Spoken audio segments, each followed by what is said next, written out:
Assalamualaikum warahmatullahi wabarakatuh. Jadi mahasiswa semua, ini adalah bagian terakhir dari perkuliahan kita di analisis farmasi 1 mengenai materi analisis volumetri. Jadi tiga titrasi terakhir yang akan dibahas itu adalah titrasi bromometri dan juga tentang bromatometri, kemudian titrasi kompleksometri, dan yang terakhir adalah titrasi khusus yang diwakili oleh titrasi nitrimetri. Sebenarnya untuk kelas yang hari Kamis itu untuk bromometri kan sudah ya. Namun untuk yang kelas hari Jumat karena belum sempat untuk disampaikan, jadi akan saya ulangi kembali di pertemuan sekarang mengenai titrasi bromometri dan bromatometri. Oke, jadi dua titrasi ini adalah termasuk ke dalam titrasi redox, yaitu titrasi yang didasari oleh terjadinya reaksi reduksi dan oksidasi. Perbedaannya apa? Perbedaan dari kedua titrasi ini terdapat pada larutan bakunya. Jadi kalau bromatometri, titrannya atau larutan bakunya menggunakan kalium bromat atau KBRO3, sementara untuk bromometri, titran atau larutan bakunya menggunakan BR2 atau brom. Eh, Di sini untuk bromatometri, KBRO3 itu sebenarnya adalah suatu baku primer, jadi tidak perlu dilakukan pembakuan lagi. Sebagaimana kalau kita menggunakan larutan baku sekunder, itu kan harus dibakukan dulu dengan baku primer. Nah, tetapi untuk bromato, karena dia sudah langsung menggunakan larutan baku primer, kita tidak perlu membakukannya lagi gitu. Jadi konsentrasinya itu kita bisa ketahui dari perhitungan pada saat pembuatan larutan secara langsung. Kemudian untuk KBRO3 ini juga valensinya 6. Jadi kalau misalkan nanti masuk ke perhitungan penetapan kadar, sudah bisa langsung dihitung ya, valensinya adalah 6. Untuk bromatometri ini digunakan untuk senyawa yang bersifat reduktor seperti vitamin C dan senyawa-senyawa reduktor lain. Sementara untuk bromometri digunakan untuk penetapan kadar senyawa-senyawa yang dapat bereaksi secara adisi dan juga substitusi. Jadi ada beberapa senyawa kimia itu yang dapat bereaksi adisi. Adisi itu artinya penambahan. Jadi kalau misalkan direaksikan dengan satu molekul, maka molekul tersebut bisa masuk ke dalam senyawa yang direaksikan. Kalau substitusi itu pergantian, jadi bertukar. Ada senyawa yang ada unsur yang masuk, kemudian digantikan ada unsur yang keluar. Nah, seperti itu. Jadi perbedaannya dari kedua jenis titrasi ini adalah terdapat pada larutan bakunya dan peruntukannya atau eh, analisisnya untuk senyawa-senyawa yang berbeda.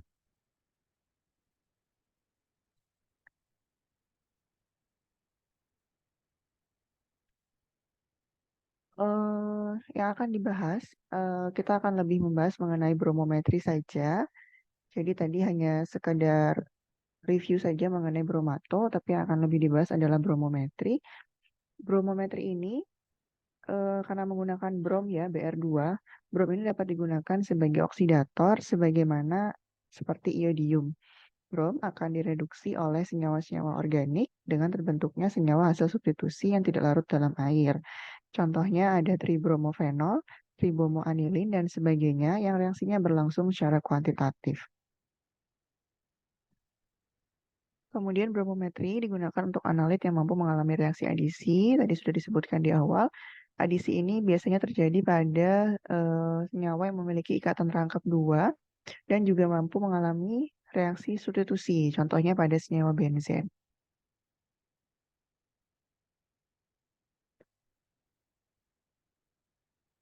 Selain dengan bromnya sendiri, brom dapat juga diperoleh dari hasil pencampuran antara kalium bromat dan kalium bromida dalam lingkungan asam kuat. Jadi brom dapat diperoleh dari pencampuran reaksi antara KBRO3, KBr, dan HCl pekat. HCl ini berfungsi sebagai untuk pemberi suasana asam. Gas BR2 inilah yang nantinya akan mengalami reaksi adisi atau substitusi dengan sampel. Jadi ketika direaksikan antara KBRO3 dengan KBr dan HCl pekat, nanti akan menghasilkan BR2. Nah, BR2 itu adalah bentuknya gas. Gas itu yang akan mengalami reaksi adisi dan substitusi dengan sampel kita. Dalam proses pencampuran BR2 dengan sampel, eh, nanti prosesnya itu digojok. Jadi labu erlenmeyernya itu digojok, kemudian dibiarkan terlebih dahulu. Jadi jangan langsung dilakukan eh, tindakan berikutnya gitu, didiamkan terlebih dahulu. Karena reaksi adisi dan substitusi ini berjalannya agak lambat sehingga prosesnya perlu pembiaran terlebih dahulu. Ini reaksinya ya. Jadi KBRO3 ditambah dengan 5 KBr ditambah dengan HCl menghasilkan Br2 yang bentuknya adalah gas plus KCl dan H2O. Direaksikan seperti ini. Ini brom yang dibebaskan kemudian mengoksidasi iodida yang mana jumlah brom akan setara dengan jumlah iodium. Iodium ini selanjutnya akan dititrasi dengan urutan baku natrium tiosulfat. Jadi Br2-nya itu harus dalam kondisi berlebih supaya nanti ada Br2 yang dapat bereaksi dengan sampel dan ada sisa Br2 yang dapat dihitung. Jadi yang dihitung itu sisa Br2-nya. Nah, karena kondisinya Br2 ini lebih bersifat oksidator, jadi lebih kuat oksidator kuat dibandingkan dengan I2, maka tidak bisa langsung dititrasi dengan tiosulfat. Maka Br2 itu harus diubah dulu dengan penambahan I2 untuk menurunkan potensial oksidasinya. Kemudian I2 yang dititrasi dengan natrium tiosulfat. Jadi tidak langsung menggunakan Br2 itu yang bereaksi dengan tiosulfat, tetapi menggunakan I2. Nah, natrium tiosulfat setara dengan I2, I2 akan setara dengan Br2 sisa. Makanya reaksinya di sini kenapa menggunakan Ki gitu ya. Karena nanti I2-nya yang bisa bereaksi dengan tiosulfat. Kalau Br2-nya langsung tidak bisa bereaksi.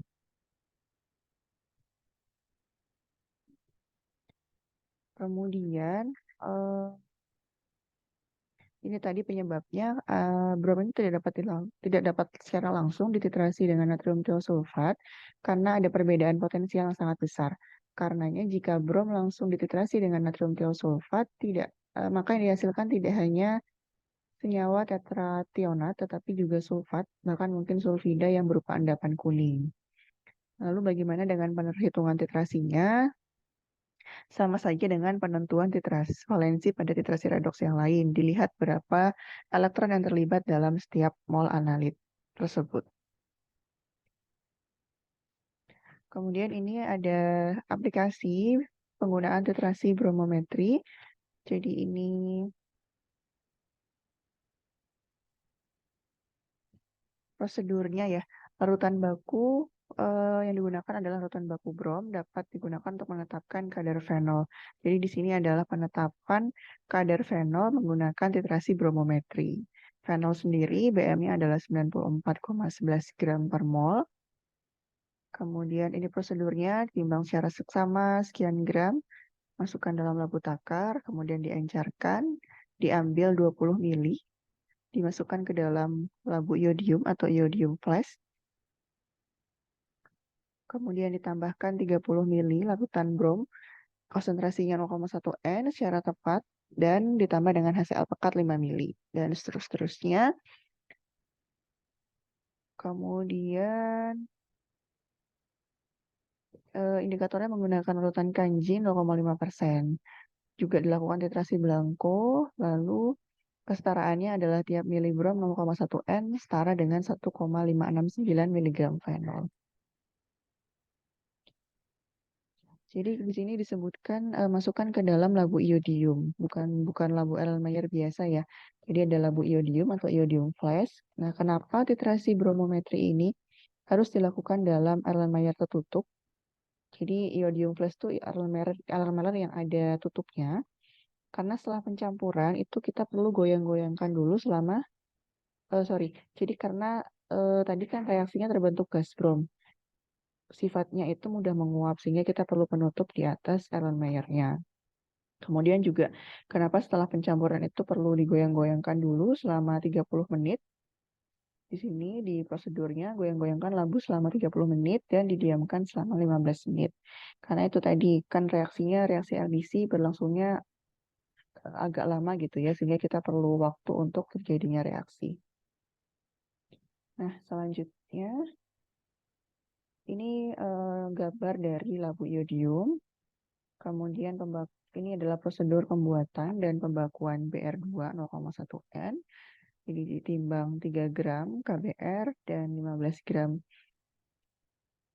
sebanyak 3 gram kalium bromat dan 15 gram kalium bromida ditimbang, ditambahkan aquades sampai 1000 mili. Kemudian dilakukan pembakuan seperti prosedur tersebut. Kemudian dilakukan titrasi.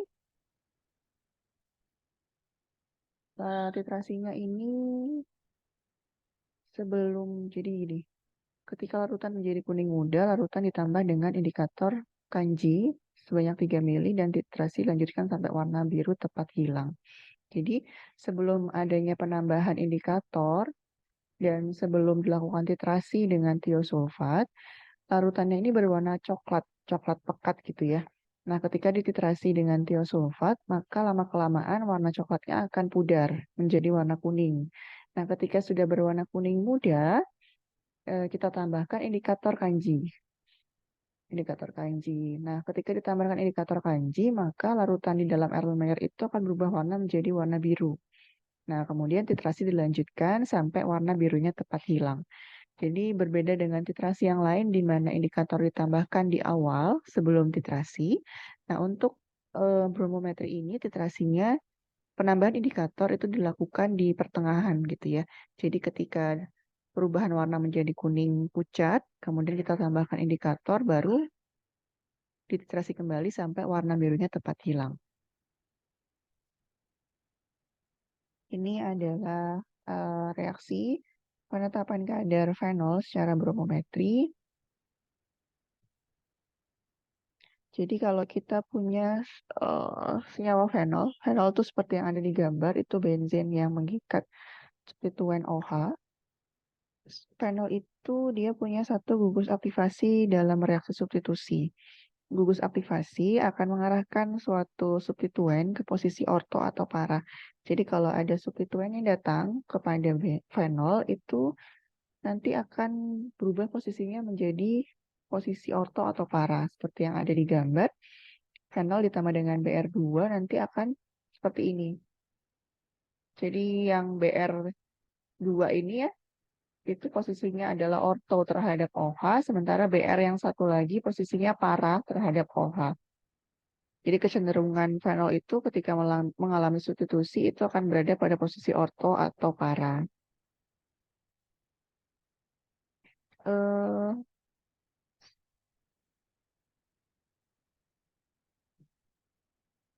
jadi dua molekul posisi orto terhadap OH dan satu molekul pada posisi para. Hal itu menunjukkan bahwa satu molekul fenol dapat bereaksi dengan tiga molekul BR2. Ketika kita setarakan reaksinya kan kelihatan ya. Satu fenol itu dapat bereaksi dengan 3 BR2. Nah, sedangkan kita tahu bahwa satu molekul BR2 itu setara dengan 2 elektron.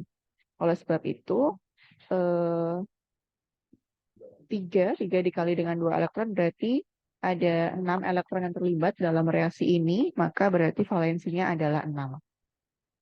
Jadi untuk fenol, ini valensinya adalah 6.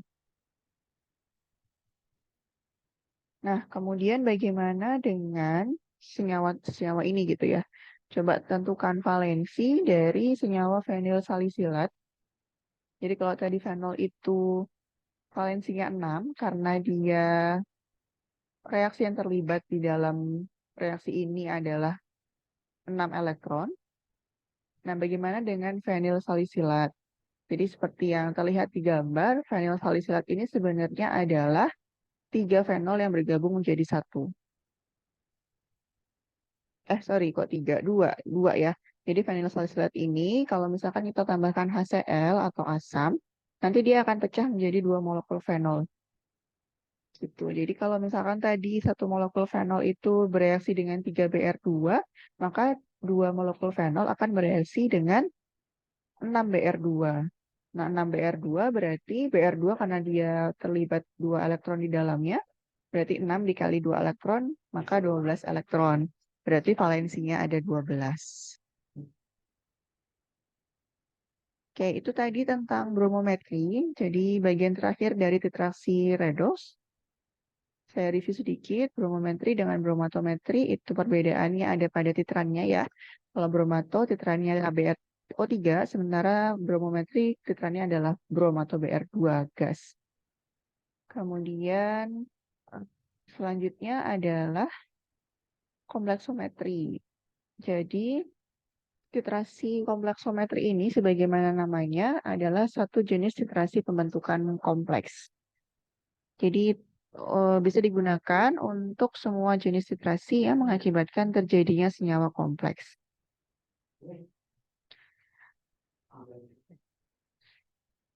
Kompleksometri adalah suatu analisis volumetri berdasarkan reaksi pembentukan senyawa kompleks antara ion logam dengan zat pembentuk kompleks atau kita menyebutnya dengan ligan. Ligan adalah suatu unsur yang memiliki pasangan elektron bebas yang dapat didonorkan pada logam.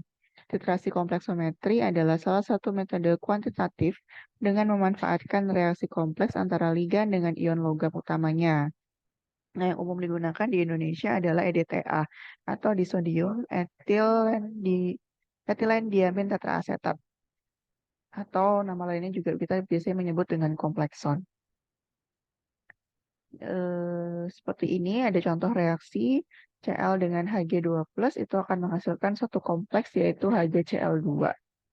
Ini adalah contoh titrasi Cl- dengan menggunakan larutan standar HgNO3 dua kali. Ini link YouTube untuk contoh teknis bagaimana melakukan titrasi kompleksometri. Selanjutnya, indikator. Indikator yang digunakan pada titrasi kompleksometri itu macam-macam, tapi yang biasa digunakan itu, yang umum digunakan itu EBT atau Eriochrome Black T. Biasanya digunakan untuk penetapan kadar Mg. Bisa juga menggunakan kalsein, ini untuk Ca, lalu ada silenol orange untuk Bi, ada juga Morexite untuk titrasi atau penetapan kadar Ca. Lalu aplikasi penggunaan titrasi kompleksometri ini bisa digunakan untuk penentuan kadar bismut subnitrat, bisubkarbonat, Ca karbonat, CaCl, Ca glukonat, dan sebagainya ya sampai ke sulfat. Ini adalah coba saya carikan paper mengenai aplikasi titrasi kompleksometri. Ini link papernya bisa di-download. Ini dari jurnal Agritech UGM tahun 2018. Jadi judulnya adalah validasi metode analisis kadar kalsium pada susu segar secara titrasi kompleksometri. Jadi kalau di sini disebutkan di abstraknya, jadi sebenarnya untuk penetapan kadar kalsium pada susu itu umumnya menggunakan SSA atau spektrofotometri serapan atom. Tapi penggunaan SSA ini itu relatif mahal sehingga tidak semua laboratorium analisis itu bisa menggunakan instrumen tersebut gitu, terbatas. Nah, oleh sebab itu, para peneliti ini kemudian ingin mencoba metode alternatif lain yaitu menggunakan metode konvensional adalah titrasi kompleksometri. Nah, karena mereka ingin mencoba metode baru, jadi bukan metode standar, maka harus dilakukan validasi metode analisis terlebih dahulu. Jadi di dalam paper ini tidak hanya dijelaskan tentang titrasi untuk penentuan kadar kalsiumnya saja, tapi juga berbagai uji mengenai parameter validasi yang juga harus dilakukan gitu ya, sebelum menetapkan bahwa suatu metode itu valid atau dapat digunakan untuk identifikasi. Nah, setelah dilakukan penelitian, ternyata hasilnya baik dan metode itu dapat digunakan untuk menentukan kadar kalsium pada susu segar. Jadi kita bisa menganalisis berapa sih kalsium yang terkandung dalam susu dengan menggunakan metode kompleksometri. Ini saya ambilkan screenshot untuk prosedur titrasinya saja. Jadi prosedur analisis kalsiumnya terdiri atas dua bagian, yaitu pembakuan larutan titrannya atau EDTA-nya yang berfungsi sebagai ini ya untuk larutan bakunya. Pembakuan larutan natrium EDTA dilakukan dengan menitrasi menggunakan ZnSO4 7H2O. Prosedurnya seperti ini. Indikatornya pada penelitian ini menggunakan EBT 1% sebanyak 50 mg. Perubahan warnanya di sini disebutkan perubahan warna dari merah keunguan menjadi biru. Kemudian pembakuan dilakukan sebanyak 3 kali, lalu dihitung berapa konsentrasi dari natrium EDTA-nya dengan menggunakan rumus seperti ini, ya. Kemudian setelah diketahui berapa konsentrasi natrium EDTA, dilakukan titrasi sampel untuk penetapan kalsium. Sampel yang digunakan ini susu segar sebanyak 4 mili, diencarkan dengan aqua bides 100 mili, lalu pH-nya itu diset ya, disetting 12 sampai 13 menggunakan NaOH basah, kemudian ditambahkan indikator Murexit. Indikatornya berbeda dengan pembakuan ya, tapi tidak masalah. Kemudian titrasi dilakukan dengan larutan natrium EDTA tadi yang sudah dibakukan. Titik akhir titrasi ditandai dengan perubahan warna dari merah muda menjadi ungu. Penentuan kadar kalsium itu mengikuti persamaan seperti yang ada di slide. Kemudian diketahui bahwa yang dilakukan penetapan kadarnya 3 kali dalam penelitian ini. Kemudian peneliti membandingkan dengan hasil pembacaan dengan menggunakan instrumen SSA gitu. Ternyata hasilnya sama atau tidak terlalu jauh berbeda. Jadi sama-sama 144 kalau saya tidak salah ingat. Nanti bisa dicek langsung di link papernya sini ya untuk di-download. Itu dan makanya hasilnya di sini disebutkan bahwa metode titrasi kompleksometrik dapat digunakan untuk menentukan kadar kalsium pada susu segar. Oke, itu untuk titrasi kompleksometri. Jadi kalau ingin mengidentifikasi logam bisa menggunakan titrasi ini. Nah, terakhir ini adalah titrasi nitrimetri. Jadi digolongkan ke dalam titrasi reaksi khusus. Ini link YouTube-nya, silahkan bisa diklik nanti untuk melihat secara langsung teknis titrasi nitrimetri di laboratorium. Jadi titrasi nitrimetri ini termasuk titrasi yang melibatkan reaksi khusus. Nitrimetri juga disebut dengan titrasi diazometri karena menghasilkan garam diazonium. Dalam titrasi ini yang bereaksi sebenarnya adalah asam nitrit. Hanya saja asam nitrit atau nama lainnya adalah HNO2 ini merupakan suatu asam hipotetik. Itu maksudnya adalah asam yang sebenarnya nggak ada wujudnya gitu. Kita nggak bisa mendapati secara langsung di di depan kita atau diperjualbelikan. Jadi asam nitrit ini adalah suatu asam hipotetik yang tidak ada wujudnya sebenarnya, tapi itu adalah hasil dari suatu reaksi kimia. Jadi itu hasil reaksi, tetapi sebenarnya kita nggak bisa mendapati wujudnya secara pasti gitu ya. Sehingga ketika dilakukan titrasi, yang digunakan adalah natrium nitrit, bukan asam nitrit. Nah, di dalam labu Erlenmeyer harus ada HCl pekat. Jadi kita harus menggunakan HCl pekat pada saat perlakuan titrasinya. Saat dititrasi dengan NaNO2, maka akan dihasilkan asam nitrit tersebut. Gitu. Jadi sebenarnya nitrimetri ini kan menggunakan asam nitrit. Nah, tetapi asam nitrit itu kan nggak ada.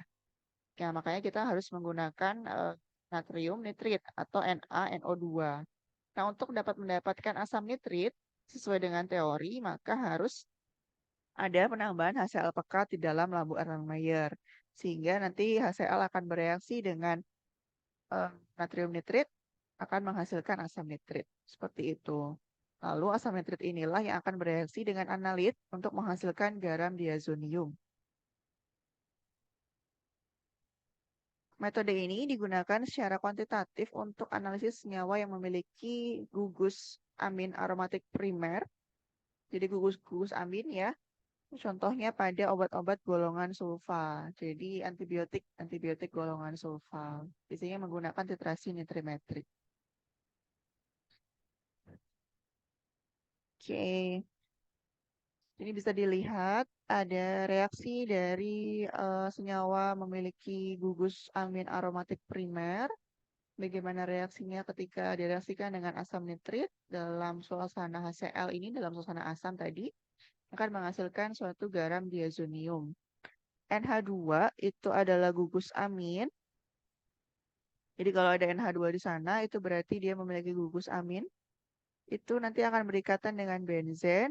atau gugus aromatis pada posisi primer. Jadi kalau seperti ini, NH2 itu gugus amin berikatan dengan benzen, yaitu suatu gugus aromatik pada posisi primer. Makanya disebutkan ini adalah amin aromatik primer.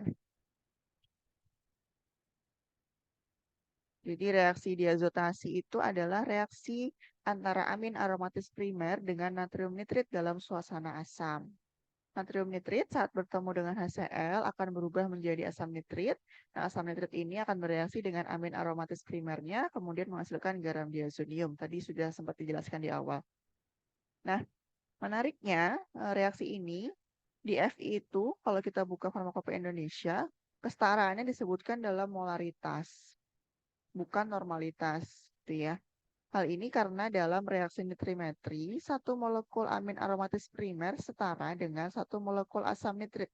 Jadi reaksinya itu 1:1. Antara amin aromatis primer dengan asam nitrit reaksinya 1:1. Reaksi yang terjadi dalam titrasi nitrimetri dikategorikan dalam reaksi bimolekuler, bukan reaksi ionik. Sehingga reaksinya lebih lambat jika dibandingkan dengan reaksi ionik ataupun redox. Jadi nitrimetri ini reaksinya juga berlangsung lambat. Maka saat nanti misalkan mahasiswa melakukan titrasi itu harus pelan-pelan juga, jadi jangan terburu-buru. Sekitar 5 menit. Kalau ada penelitian itu pernah disebutkan 5 menit 5 mili per menit. Jadi penetesannya itu per menitnya adalah 5 mili gitu. Titrasi juga harus dilakukan dalam kondisi dingin. Suhu itu sekitar 15 derajat Celcius atau diberikan penambahan KBR untuk mempercepat reaksi walaupun tanpa kondisi dingin. Jadi kalau misalkan reaksi kondisi biasa tanpa KBR kita biasanya pakai es batu gitu ya dalam baskom ada es batu kemudian Erlenmeyernya itu didinginkan untuk mendinginkan larutan yang ada dalam Erlenmeyer. Jadi ditaruh di tengah-tengah baskom yang ada es batunya. Biasanya kalau di lab seperti itu. Jadi karena itu tadi teorinya adalah harus dalam kondisi dingin atau bisa juga dengan penambahan KBR. 1 gram KBR dapat digunakan untuk reaksi sebanyak 200 ml. Nah, pada titrasi nitrimetri ini kita bisa menggunakan ada yang dinamakan indikator dalam, kemudian ada juga yang dinamakan indikator luar. Bisa menggunakan salah satunya gitu. Indikator dalam itu adalah biasanya campuran dari trepeolin OO dengan methylene blue. Trepeolin OO ini warnanya merah, sementara methylene blue itu warnanya biru. Campurannya nanti akan berwarna ungu. Setelah titrasi dan ada kelebihan dari asam nitrit, itu akan merusak warna dari trepeolin OO. Sehingga warna merahnya akan hilang, kemudian akan kembali menjadi berwarna biru. Kalau kita menggunakan indikator luar, biasanya menggunakan pasta kanji iodida. Jadi campuran antara amilum dengan Ki. Jadi harus dibuat dulu nanti indikatornya. Titrasi ini menggunakan pengaduk gelas yang sudah dicelupkan ke dalam pasta kanji iodida. Lalu dicelupkan ke dalam Erlenmeyer yang terdapat larutan titrat. Ketika ada kelebihan asam nitrit dalam proses titrasinya, maka akan mengoksidasi Ki menjadi I2. I2 setelah bertemu dengan kanji akan berwarna biru. Jadi seperti yang titrasi iodo-iodi gitu ya. Indikator luar problemnya adalah jadi ada tantangan ketika menggunakan indikator luar ketika tidak dapat secara tepat memilih waktu sebelum titik akhir titrasi. Jadi kalau misalkan kelewat gitu ya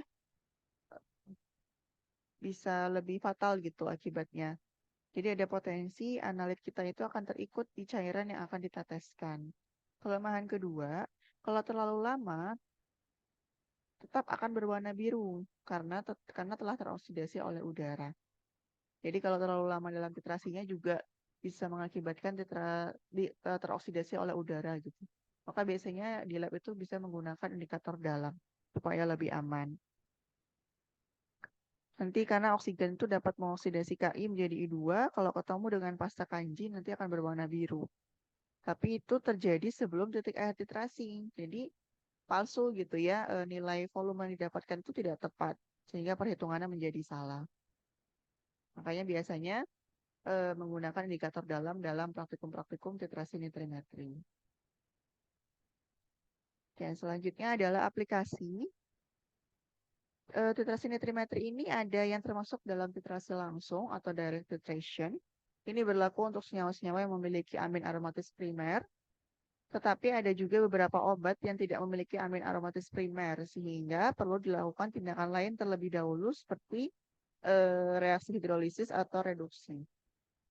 Jadi kalau dia punya amin aromatis primer, kita bisa langsung menggunakan titrasi nitrimetri. Tetapi kalau misalkan senyawa itu tidak punya, bisa juga menggunakan nitrimetri, tetapi kita harus lakukan reaksi lain dulu, contohnya dengan hidrolisis atau reduksi.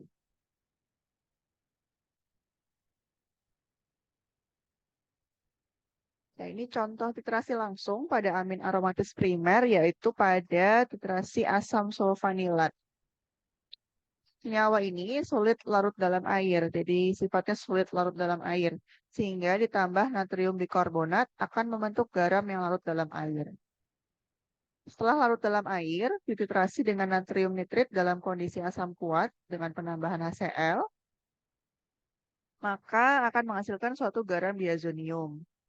Pada titrasi langsung, tanpa dilakukan suatu perlakuan tertentu, tidak perlu diapa-apakan, akan langsung membentuk garam diazonium. Jadi langsung reaksinya gitu ya.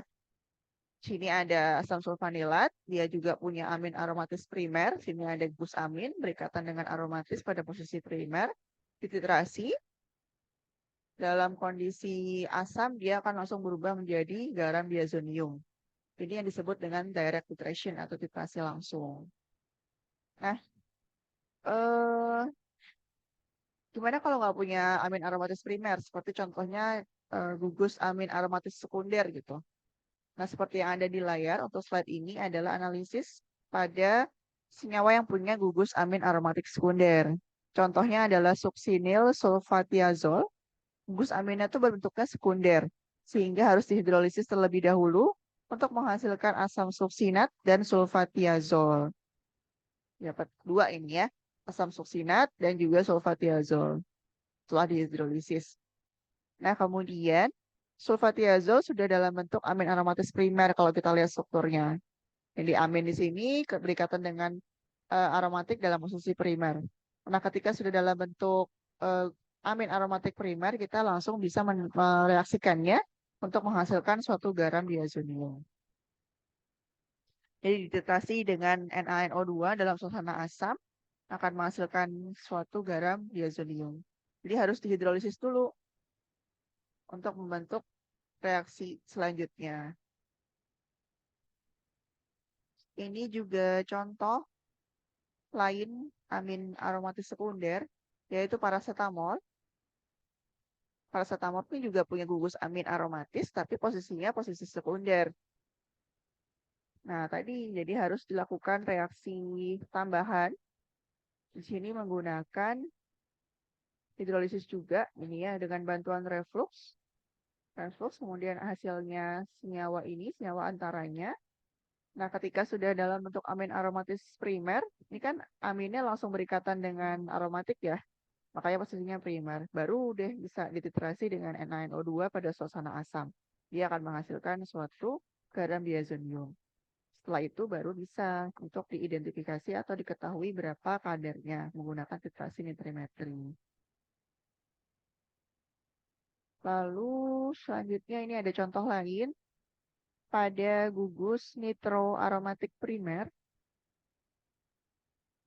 yaitu ini penetapan titrasi nitrimetri untuk senyawa nitroaromatik seperti contohnya pada kloramfenikol, obat kloramfenikol. Kloramfenikol ini dia punya nitroaromatis, gugus nitroaromatis.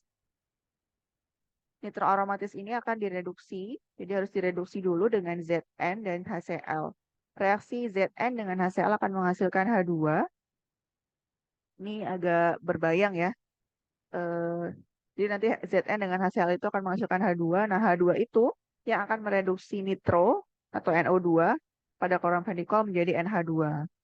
Kalau sudah menjadi NH2, maka akan menjadi amin aromatis primer. Karena kan NH2 itu amin, gugus amin ya. Kemudian setelah itu dapat dilakukan titrasi nitrimetri seperti biasa. Dengan suasana asam, penambahan HCl akan menghasilkan garam diazonium. Jadi Kalau misalkan senyawa kita itu punya gugus amin aromatis primer, kita bisa langsung melakukan titrasi nitrimetri, direct titration.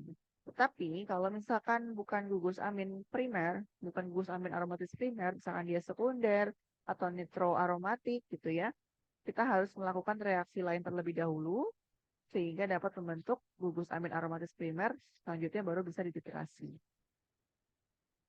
Oke, seperti itu. Mahasiswa semua, ada 3 jenis titrasi yang sudah disampaikan, bromometri, kompresometri, dan juga nitrimetri. Semoga eh, bisa dipahami apa yang bisa disampaikan gitu ya. Selanjutnya untuk pertemuan terakhir kita akan melaksanakan diskusi presentasi kelompok, mempresentasikan paper yang sudah sempat didiskusikan atau sempat saya baca, saya selesai kemarin. Nanti mungkin ketika kita bisa lebih mendalami mengenai contoh-contoh dari titrasi ini pada pertemuan nanti ketika presentasi atau diskusi kelompok mahasiswa. Seperti itu, kurang lebihnya saya mohon maaf. Wassalamualaikum warahmatullahi wabarakatuh.